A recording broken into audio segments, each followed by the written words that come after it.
Puji Tuhan. Baiklah, mari saudara-saudaraku, di akhir pekan ini kita tetap setia melayani pekerjaan Tuhan.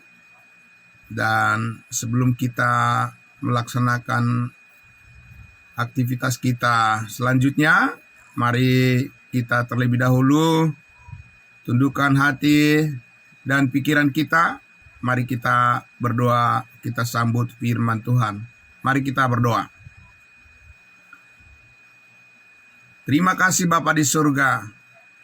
Tiada kuasa apapun ya Tuhan di dunia ini yang dapat mengalihkan perhatian kami selain daripada kami tetap konsisten bersyukur kepada Tuhan dan selalu hadir di hadirat-Mu. Kami boleh terus dipenuhi dengan kekuatan baru dan semua karunia Tuhan bagi kami semua kami persembahkan untuk hormat pujian bagi nama-Mu. Terima kasih Tuhan, di akhir pekan ini kami sungguh merasakan terus kebaikan Tuhan, semangat yang baru yang Tuhan karuniakan bagi kami, menjadi kebanggaan kami di dalam Tuhan karena kami bisa bangun pagi setiap hari bersyukur kepada-Mu ya Tuhan, dan tetap setia kepada panggilan surgawi-Mu yang telah Engkau tetapkan sebagai jalan hidup kami yang terbaik untuk melayani Engkau dengan sepenuh hati. Terima kasih Bapa dalam surga, kami sambut lagi kebenaran firman-Mu ya Tuhan, yang terus memenuhi hati dan pikiran kami, sehingga kami bisa bekerja, melakukan segala sesuatu tanggung jawab kami dengan penuh kesadaran bahwa kami adalah orang-orang kudus-Mu. Dalam nama Tuhan Yesus kami berdoa. Haleluya, amin. Puji Tuhan. Baik, Bapak Ibu Saudaraku yang dikasihi Tuhan Yesus, ya sekali lagi salam buat kita, salam kudus Bapak Ibu Saudaraku, salam sehat buat kita saudaraku semuanya. Ya, terima kasih atas kesetiaan Tuhan yang selalu menyertai kerinduan kita bersama dalam persekutuan kita ini. Baik, Bapak Ibu Saudaraku, kita akan lanjutkan lagi saudaraku apa yang sudah kita bersama-sama terus pahami dan telusuri terus, bagaimana kasih karunia Allah telah menyelamatkan hidup kita satu kali untuk selama-lamanya. Dan saudaraku, kita terus melihat bahwa perbedaan yang sangat besar, yang sangat signifikan yang Tuhan telah lakukan di dalam kehidupan kita, bukan karena berdasarkan hasil usaha dan pekerjaan kita, tetapi semata-mata karena kasih karunia Allah yang telah menyelamatkan kita. Dan kita bergantung kepada apa yang telah Tuhan lakukan itu, dan kita hidup di dalamnya, dan kita juga semua ingin berbagi kepada orang lain, ya bagaimana kasih setia Tuhan telah berkorban di atas kayu salib, Yesus Kristus Tuhan kita yang telah mencurahkan darahnya untuk menebus dan mengampuni segala dosa kita sekali untuk selama-lamanya, di mana dunia tidak melihat rahasia ini sebagai jalan hidup yang berkenan kepada Tuhan, ya di mana dunia orang-orang yang berusaha untuk berkenan kepada Tuhan dengan apa yang mereka capai, dengan apa yang mereka pikirkan sendiri.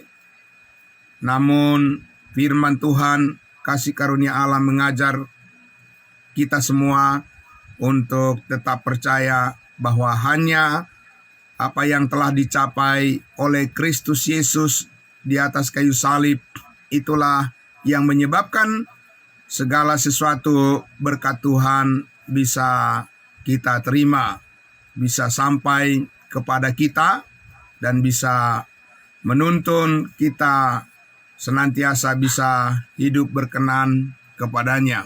Nah, Bapak Ibu Saudaraku yang dikasihi Tuhan Yesus, oleh karena itulah maka kita akan lihat dulu bagian di mana dulu jemaat kudusnya Tuhan, ya, orang-orang yang sudah percaya dan diselamatkan, ya, orang-orang yang telah menerima kebenaran Injil kasih karunia Allah, yang sudah menjadi anggota-anggota tubuh Kristus, tetapi mereka bergumul tentang masalah siapa diri mereka di dalam Kristus. Selanjutnya ketika mereka menjalani kehidupan mereka, bagaimana mereka menjalankan ibadah dan bagaimana mereka menjalankan segala sesuatu yang mereka lakukan, mereka bergumul, ya, Bapak Ibu Saudara, tidak bisa memahami hubungan dari status mereka, hubungan dari posisi mereka di dalam Kristus dengan apa yang mereka perbuat setiap hari, jauh panggang dari api, tidak nyambung Bapak Ibu Saudara, ya. Dan ini akan kita lihat sebagai contoh yang tidak patut dicontoh, ya Bapak Ibu Saudara, ya, sebagai kenyataan hidup di dalam diri orang-orang percaya yang oleh karena mereka tidak terus belajar dan datang kepada pengetahuan akan kebenaran, maka ya orang-orang percaya itu, saudaraku, tidak bisa mempertanggungjawabkan kasih karunia Allah yang sudah diterimanya, dan bahkan menjadi cenderung menjadi batu sandungan terhadap orang lain, dan tentunya yang dikorbankan adalah pemberitaan Injil kasih karunia Allah menjadi sulit berkembang oleh karena orang-orang kudusnya Tuhan itu, orang-orang percaya itu tidak ditopang oleh satu pemikiran yang benar-benar harmonis, atau satu pemikiran yang merupakan bagian yang tidak terpisahkan dari pemahaman tentang identitas orang percaya di dalam Kristus. Dan Bapak Ibu Saudaraku, itulah jemaat Korintus, ya. Jemaat Korintus, Bapak Ibu Saudara, ya, kita bersyukur karena data-data tentang bagaimana kehidupan orang percaya jemaat mula-mula dahulu 2000 tahun yang lalu, kita bisa belajar dari cara hidup mereka, bagaimana mereka baik dalam hal bagaimana mereka berhasil, ya, mengikuti kehendak Allah, dan bagaimana juga mereka gagal. Kita bisa dapat belajar Bapak Ibu Saudaraku supaya kita tidak mengikuti hal yang sama atau tidak mengulang hal yang sama dengan kegagalan yang terjadi. Dan saudara dan saya mempunyai kesempatan yang sangat besar untuk mengalami kemajuan dan pemahaman yang sinkron, ya, yang sesuai, yang selaras dengan apa yang telah Tuhan Yesus lakukan bagi kehidupan kita bertumbuh dan menjadi dewasa dan kuat di dalam kasih karunia Tuhan. Nah, Bapak Ibu Saudaraku yang dikasihi Tuhan Yesus, mari kita lihat contoh, ya. Ini contoh yang tidak patut dicontoh, begitu ya Bapak Ibu Saudara. Karena Alkitab itu begitu banyak perkara kehidupan yang terjadi, dan sebagai catatan Tuhan yang lengkap bagi kita untuk bisa belajar Bapak Ibu Saudaraku, ya, bagaimana kita dengan cepat menyesuaikan, ya, pikiran dan hati kita seperti apa yang Allah inginkan dengan kita belajar dari berbagai peristiwa di dalam Alkitab ini, maka saudara dan saya lebih mudah untuk memahami dan mengambil keputusan seperti yang Tuhan inginkan di dalam menyikapi segala sesuatu dan terkhusus di dalam pelayanan kita, Bapak Ibu Saudara. Kita lihat di dalam 1 Korintus pasal 6. 1 Korintus pasal 6, ya, kita akan lihat ayatnya yang ke-7, ya. Saudaraku, ayatnya yang ke-7, kita mulai dari 1 Korintus 6, ayatnya yang ke-7. Ya, dikatakan di situ, adanya saja perkara di antara kamu yang seorang terhadap yang lain telah merupakan kekalahan bagi kamu. Mengapa kamu tidak lebih suka menderita ketidakadilan? Mengapa kamu tidak lebih suka dirugikan? Tetapi kamu sendiri melakukan ketidakadilan dan kamu sendiri mendatangkan kerugian, dan hal itu kamu buat terhadap saudara-saudaramu sendiri, terhadap saudara seimanmu. Ya, jadi Bapak Ibu Saudaraku yang dikasihi Tuhan Yesus, kita lihat persekutuan, ya, jemaat Korintus ini, Bapak Ibu Saudara, terlalu banyak digelayuti oleh masalah-masalah di antara sesama mereka. Mereka tidak bisa menunjukkan sikap saling menghormati di antara sesama mereka sebagai jemaat Tuhan, sebagai orang kudusnya Tuhan. Dan Paulus mengatakan itu adalah suatu kekalahan. Ya, Bapak Ibu Saudara, itu adalah merupakan suatu kekalahan yang sangat besar. Ya, itu adalah merupakan satu sorotan yang sangat disayangkan, Bapak Ibu Saudara, karena justru mereka melakukan hal-hal yang merugikan terhadap saudara seimannya, Bapak Ibu Saudara. Jadi Paulus tidak menyoroti di sini terhadap orang luar, ya, orang di luar tubuh Kristus, orang yang belum diselamatkan, orang-orang yang belum menerima kasih karunia Allah. Tetapi Paulus menyoroti kehidupan jemaat Korintus ini, ya, sesuatu yang tidak pantas, yang tidak bersesuaian, yang tidak sinkron antara fondasi dan bangunan. Ya, Bapak Ibu Saudara, tidak sinkron dan tidak selaras, tidak seperti apa yang dirancangkan oleh Allah di dalam Kristus Yesus sebagai satu bangunan tubuh Kristus yang harus sesuai dengan rancangan Allah di dalam kasih karunia-Nya. Nah, Bapak Ibu Saudaraku yang dikasihi Tuhan Yesus, inilah jemaat Korintus. Kalau kita membaca, Bapak Ibu Saudara, terlalu banyak persoalan di antara mereka sebagai saudara seiman yang menyebabkan menjadi kaburlah, ya, menjadi tidak jelas, ya, Bapak Ibu Saudaraku, bagaimana posisi mereka, kedudukan mereka di dalam Kristus, ya, antara kasih karunia Allah yang telah mereka terima dengan apa yang mereka tampilkan dalam kehidupan mereka dalam berjemaat.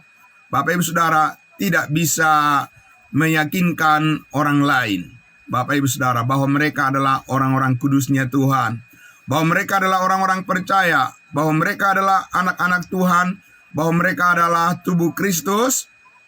Bapak Ibu Saudaraku, ya, dari kesaksian hidup jemaat Korintus ini sama sekali tidak ada yang bisa dicontoh dan tidak ada yang bisa ditiru oleh orang lain, ya, bagaimana mereka bisa menunjukkan, ya kan, akan kehidupan mereka yang kudus di dalam Kristus. Malah mereka, Bapak Ibu Saudara, mempertontonkan di antara sesama mereka sebagai saudara seiman, di mana mereka saling merugikan satu dengan yang lain, dan di mana mereka, saudaraku, bangga, ya, dengan perbuatan-perbuatan yang mereka lakukan di luar daripada kehendak Tuhan. Ya, Bapak Ibu Saudara, ini adalah orang-orang yang salah menggunakan kebebasan kasih karunia Allah yang telah mereka dapatkan dengan cuma-cuma, tetapi mereka tidak tahu menghargai kasih karunia Allah itu dengan sikap mereka terhadap sesama saudara seimannya. Nah, Bapak Ibu Saudaraku, dan kemudian Paulus katakan bahwa telah mendatangkan kerugian, ya Bapak Ibu Saudara, terhadap anggota-anggota tubuh Kristus. Mereka tidak bisa memberikan contoh dan keteladanan bagaimana hubungan antara kasih karunia Allah yang telah menyelamatkan kita dengan pembimbingan dan juga dengan cara bagaimana Kristus menunjukkan kedewasaan itu di dalam kehidupan setiap orang percaya. Jemaat Korintus inilah salah satu contoh jemaat yang gagal untuk menjadi saksi Tuhan tentang kebesaran kasih karunia-Nya di tengah-tengah kehidupan baik di antara mereka sebagai saudara-saudara seiman, dan juga tentunya akibatnya adalah dengan lingkungan di mana mereka tinggal dan di mana mereka bergaul. Mereka tidak ada ubahnya dengan orang-orang dunia yang tidak mengenal kasih karunia Allah. Nah, Bapak Ibu Saudara, hal itu yang sangat disayangkan oleh Rasul Paulus, karena itu tidak sepantasnya harus terjadi demikian. Nah, Bapak Ibu Saudaraku, lalu ayat 9, Paulus tegaskan di situ dalam bentuk sebuah tantangan kepada mereka sampai sejauh mana pemahaman mereka tentang iman dan perbuatan. Ya, ayat 9. Atau tidak tahukah kamu bahwa orang-orang yang tidak adil tidak akan mendapat bagian dalam kerajaan Allah? Nah, ini sering ayat ini disalahpahami oleh banyak orang, Bapak Ibu Saudara. Salah menafsirkan, salah memahami. Mereka berpikir bahwa ini adalah ayat yang firman Tuhan yang mengajarkan bahwa keselamatan itu adalah karena perbuatan baik mereka, Bapak Ibu Saudara. Mereka berpikir bahwa kekudusan hidup yang mereka usahakan, ya perjuangan mereka untuk menjadi orang yang baik, itulah yang menyebabkan mereka untuk memperoleh keselamatan ke sorga. Tapi firman Tuhan ini tidak mengajarkan demikian, Bapak Ibu Saudara. Ya, jelas firman Tuhan ini adalah firman yang ditujukan kepada orang-orang yang sudah selamat. Mereka yang menerima firman ini, jemaat Korintus ini disebutkan di pasal 1 adalah orang-orang kudusnya Tuhan. Dan mereka telah dimeteraikan dengan Roh Kudus. Hanya persoalannya adalah, Bapak Ibu Saudaraku, mereka tidak akan mendapat bagian dalam arti yaitu sebagaimana dikatakan Rasul Paulus bahwa pekerjaan masing-masing kelak akan diuji oleh Kristus di tahta pengadilan yang akan datang, bahwa setiap orang akan memperoleh upah dari hasil apa yang dikerjakannya, dan juga ada yang terbakar yang tidak akan memperoleh upah yang besar dari Kristus, dari apa yang telah dilakukannya, dan tidak akan mendapat bagian. Dan sebagaimana dikatakan, seperti kayu, rumput kering, dan jerami yang diuji oleh api, dan semuanya akan hangus dan tidak ada yang tersisa. Dan Bapak Ibu Saudaraku, jadi ini tidak berbicara tentang keselamatan, tetapi ayat 9 ini adalah berbicara tentang kualitas daripada pelayanan, kualitas daripada perbuatan, dan sinkronisasi daripada setiap keputusan dan pemikiran serta penyembahan pelayanan yang dilakukan oleh orang percaya yang terkait dengan identitas dirinya sebagai anggota tubuh Kristus, sebagai orang-orang kudusnya Tuhan. Nah, Bapak Ibu Saudaraku yang dikasihi Tuhan Yesus, dan Paulus katakan di situ, janganlah sesat. Orang cabul, penyembah berhala, orang berzina, banci orang pemburit, pencuri, orang kikir, pemabuk, pemfitnah, dan penipu tidak akan mendapat bagian dalam kerajaan Allah. Diulangi lagi Bapak Ibu Saudaraku. Ini adalah merupakan gambaran daripada kehidupan siapa Bapak Ibu Saudara. Itu bukan gambaran daripada kehidupan orang percaya yang seharusnya. Amin. Bapak Ibu Saudaraku. Karena itu bukan identitas kita. Kita tidak mendapat bagian lagi di dalam hal-hal perbuatan daging seperti yang sudah didaftarkan panjang di sini. Bapak Ibu Saudaraku, itu bagian dari siapa? Bagian kita atau bukan? Bukan bagian kita itu Bapak Ibu Saudara. Ya, itu bukan identitas yang melekat pada dirimu sebagai manusia baru. Bukan identitas yang melekat pada diri saya sebagai anggota tubuh Kristus. Kita tidak mendapat bagian di situ lagi. Nah, Bapak Ibu Saudaraku, oleh karena itulah ini merupakan suatu warning, merupakan suatu peringatan yang keras daripada Rasul Paulus, karena apabila kembali lagi kepada pola-pola kehidupan yang lama menjadi serupa dengan dunia ini, maka orang percaya itu, orang kudusnya Tuhan itu menjadi hidup dengan tidak masuk akal. Bapak Ibu Saudara, menjadi tidak logis dan menjadi aneh, dan itu menjadi sesuatu yang sangat disayangkan karena hal itu akan sangat mendukakan hati Roh Kudus, dan itu merupakan Paulus katakan kepada jemaat Galatia sebagai sesuatu kebodohan. Dan Allah tidak mau orang-orang percaya itu masih hidup di dalam kebodohan, karena kita telah diberikan kesempatan, diberikan waktu oleh Tuhan untuk belajar dengan benar, belajar dengan firman kebenaran yang dibagi dengan tepat, supaya kita bisa memperlihatkan kepada dunia bagaimana kasih karunia Allah menyanggupkan kita untuk tetap hidup setia di dalam kasih karunia dan kekudusan Kristus ini. Amin.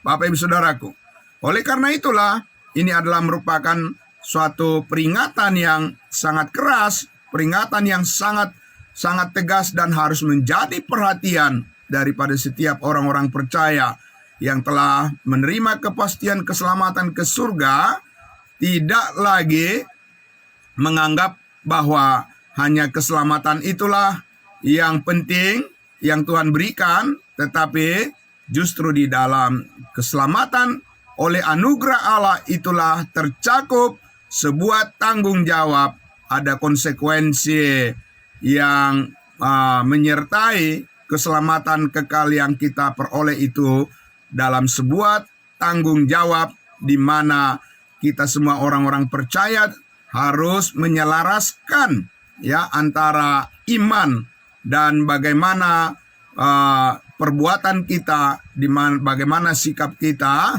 saudara-saudaraku, selaras, sebangun, ya, segambar dengan apa yang telah dirancangkan oleh Allah di dalam Kristus Yesus sebagai identitas kita bersama di dalam hidup di dalam kekudusan Kristus yang sempurna. Amin. Nah, disinilah Bapak Ibu Saudaraku sebagai tantangan demi tantangan bagi saudara dan saya, setiap orang-orang percaya, ya, bersyukur kepada Tuhan senantiasa karena kita tidak ditinggalkan begitu saja. Ya, sesudah kita diselamatkan, Allah tidak membiarkan kita berjalan menurut pikiran kita sendiri, melainkan Allah terus menuntun hidup saudara, menuntun jalan pikiran saudara, pola-pola berpikir, dan bagaimana hati ya saudara dan saya terus dipenuhi dengan segala bentuk keyakinan ya yang meneguhkan iman kita, supaya kita bisa hidup mempersembahkan diri kita, mempersembahkan tubuh kita sebagai persembahan yang kudus dan yang berkenan kepada Allah. Dengan demikian, saudara dan saya bisa ya menjadi saluran berkat bagi banyak orang untuk menyaksikan kasih karunia Allah, menyaksikan pengorbanan Kristus di atas kayu salib, menyaksikan kebaikan Tuhan yang sempurna, membawa jiwa-jiwa untuk kemuliaan Kristus, dan segala sesuatu yang baik dan yang terbaik bagaimana saudara dan saya saling meneguhkan satu dengan yang lain, saling membangun satu dengan yang lain.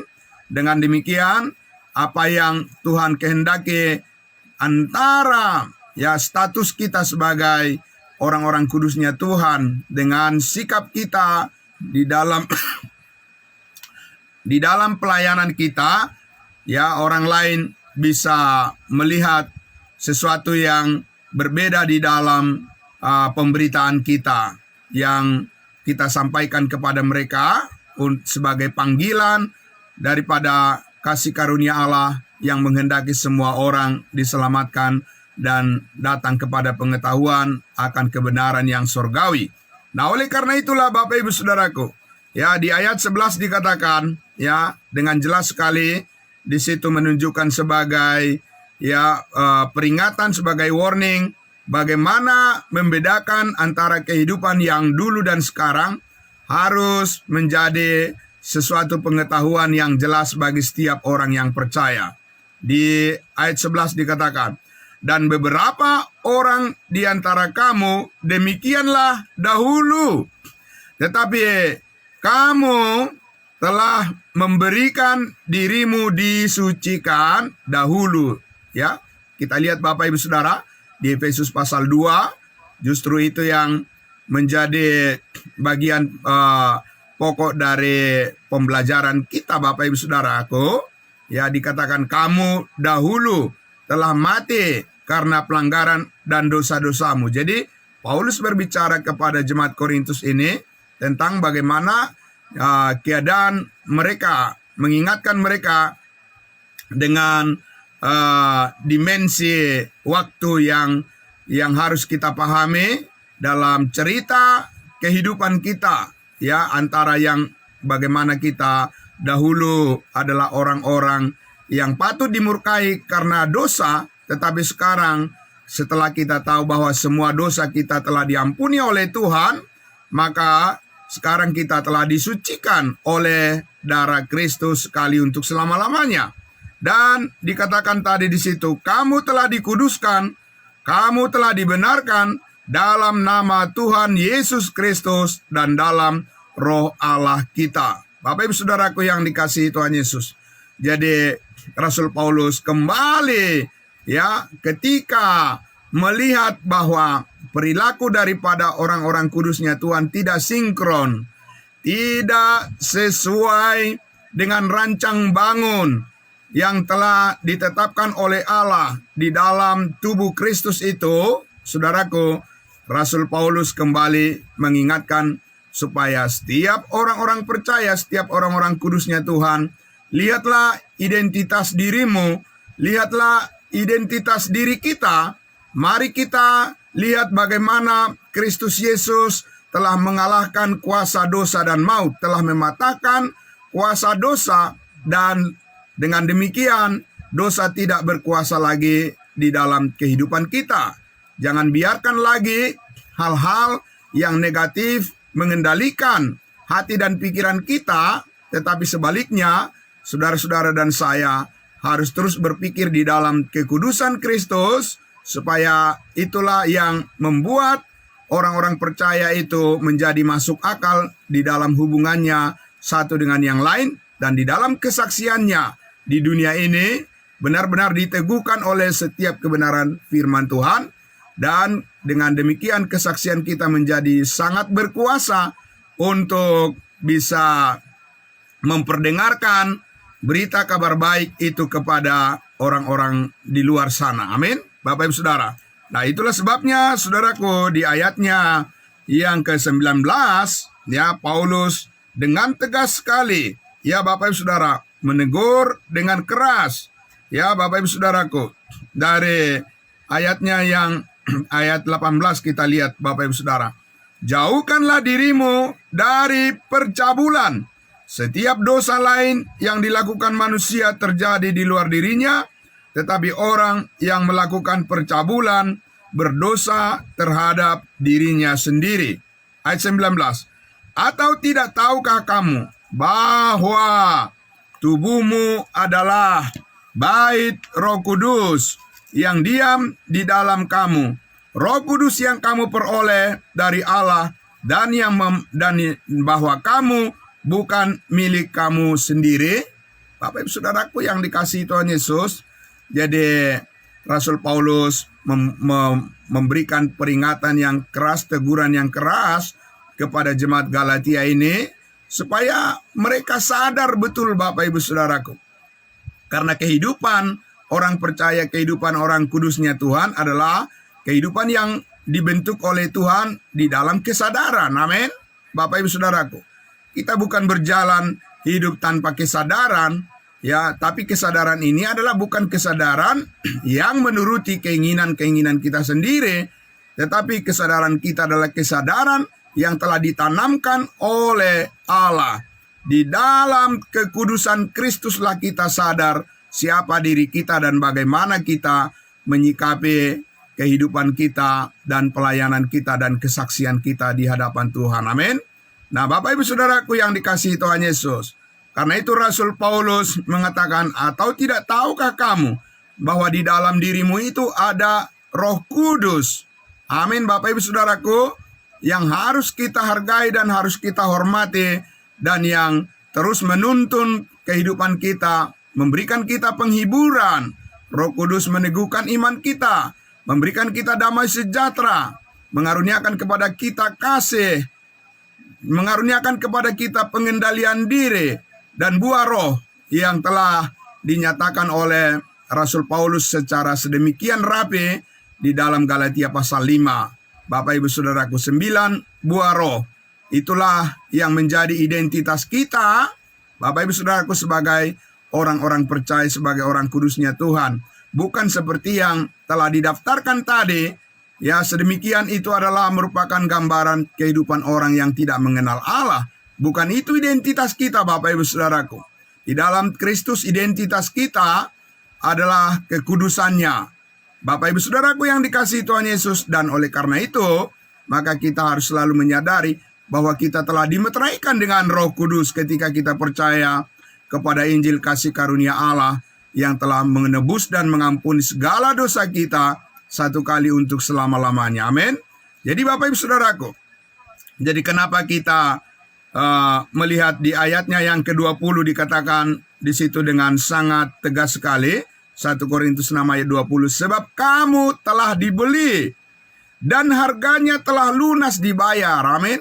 Bapak Ibu Saudaraku, oleh karena kasih karunia Allah itulah yang menyebabkan kita ini menjadi berharga di mata Tuhan, bukan karena kita berupaya untuk membuat mencocok-cocokkan diri kita sebagai orang yang berharga, atau dengan usaha kita untuk mengangkat diri kita, Bapak Ibu Saudaraku, menjadi orang yang dihormati. Tidak, Bapak Ibu Saudaraku, semuanya ini adalah karena pekerjaan Kristus di atas kayu salib yang telah mengorbankan dirinya, menggantikan kita untuk menanggung segala dosa kita dan menguduskan kita sekali untuk selama-lamanya.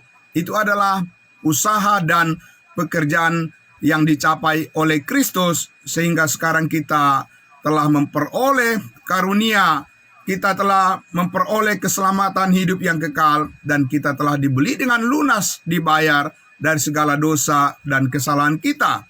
Tetapi saudaraku, dikatakan di situ, karena itu, ya, karena itu adalah, ini adalah merupakan satu bagian yang tidak bisa dipisahkan, Bapak Ibu Saudara, sebagai suatu konsekuensi yang logis, yang masuk akal bagi orang percaya. Sebab itu, ya, dikatakan, muliakanlah Allah dengan tubuhmu. Amin. Bapak Ibu Saudaraku yang dikasihi Tuhan Yesus. Jadi, saudaraku, disinilah kita terus belajar memahami bagaimana, saudaraku, sinkronisasi, ya, bagaimana keselarasan, bagaimana, ya, keterkaitan yang tidak bisa dipisahkan antara kita sebagai orang-orang yang telah diselamatkan oleh kasih karunia Allah. Di dalamnya tercakup pemeteraian daripada Roh Kudus dan menjadikan tubuh kita sebagai kediaman, bait daripada Allah, tempat tinggal di mana Allah menyertai kehidupan kita selama-lamanya, dan bagaimana kita selalu tersadar terhubung dengan kehendak daripada Roh Kudus, kehendak daripada Allah yang terus mengubahkan kehidupan kita, dalam kehidupan kita sebagai manusia baru yang akan memimpin pola-pola pikir kita semua, sehingga saudara-saudara dan saya selalu terhubung dengan kekudusan Kristus. Dan firman Tuhan, Bapak Ibu Saudaraku, mengajar kita dan mendidik kita supaya berdasarkan pengertian-pengertian yang selaras dengan firman Tuhan itulah yang menyebabkan keyakinan kita melakukan segala sesuatu sungguh-sungguh seperti untuk Tuhan dan bukan karena manusia lagi. Amin. Bapak Ibu Saudaraku yang dikasihi Tuhan Yesus, oleh karena itulah, jikalau kita diselamatkan oleh kasih karunia Allah secara cuma-cuma, Bapak Ibu Saudaraku, kita memperoleh kepastian keselamatan hidup yang kekal sekali untuk selama-lamanya. Maka di dalam proses pertumbuhan kehidupan kita pun, pertumbuhan iman kita pun kepada Kristus juga adalah bukan karena perbuatan kita, tapi semuanya oleh karena kasih karunia Allah, Bapak Ibu Saudaraku. Karena kasih karunia Allah itulah yang berkuasa untuk mengubahkan pola-pola pikir kita dari cara kehidupan yang lama dan menuju kepada cara kehidupan yang baru. Sebab yang lama sudah berlalu dan yang baru sungguh-sungguh telah tiba. Dan itulah kehidupan kita yang berkenan dan memuliakan Allah, memuliakan Kristus Yesus Tuhan kita sekali untuk selama-lamanya. Dan hidup kita terus diberkati oleh Tuhan dengan kecukupan daripada kasih karunia-Nya. Amin. Bapak Ibu Saudaraku yang dikasihi Tuhan Yesus, selamat pagi buat kita semuanya. Saudaraku, terima kasih atas kebersamaan kita. Firman Tuhan itulah yang meneguhkan hati kita, Bapak Ibu Saudaraku semuanya, sehingga kita terus bisa menyikapi kehidupan kita ini dengan penuh ucapan syukur, dan kita terus berkomitmen untuk melayani Tuhan dengan setulus-tulusnya. Amin. Mari kita berdoa. Bapa dalam surga, terima kasih, kami sangat bersyukur ya Tuhan. Kami boleh belajar dari contoh-contoh yang telah terjadi di dalam kehidupan jemaat kudus-Mu 2000 tahun yang lalu. Tuhan, boleh kami mendapatkan pelajaran yang sangat berharga, yang terus menginspirasi pikiran dan hati kami untuk terus dimantapkan, berjalan melangkah, dan mengambil segala keputusan yang berkenan kepada Tuhan, untuk membangun jemaat kudus-Mu ya Tuhan, supaya kami semua benar-benar maksimal mempersembahkan tubuh kami sebagai persembahan yang kudus dan yang berkenan kepada Allah, untuk memuliakan Engkau di dalam segala hal. Nama Tuhan dipermuliakan, dan kami bersyukur Roh Kuduslah yang menolong kami semua, memampukan kami supaya tetap setia dan tetap konsisten mengikuti jalan pikiran kasih karunia Allah yang telah menjadi sumber sukacita dan damai sejahtera, berkat yang terbesar dalam kehidupan kami. Kami bersyukur, dalam nama Tuhan Yesus kami berdoa. Amin. Terima kasih Bapak Ibu Saudaraku. Ya, selamat pagi untuk kita semuanya. Ya, salam kudus, saudara-saudaraku. Salam semua. Kita jumpa hari Senin yang akan datang lagi. Terima kasih.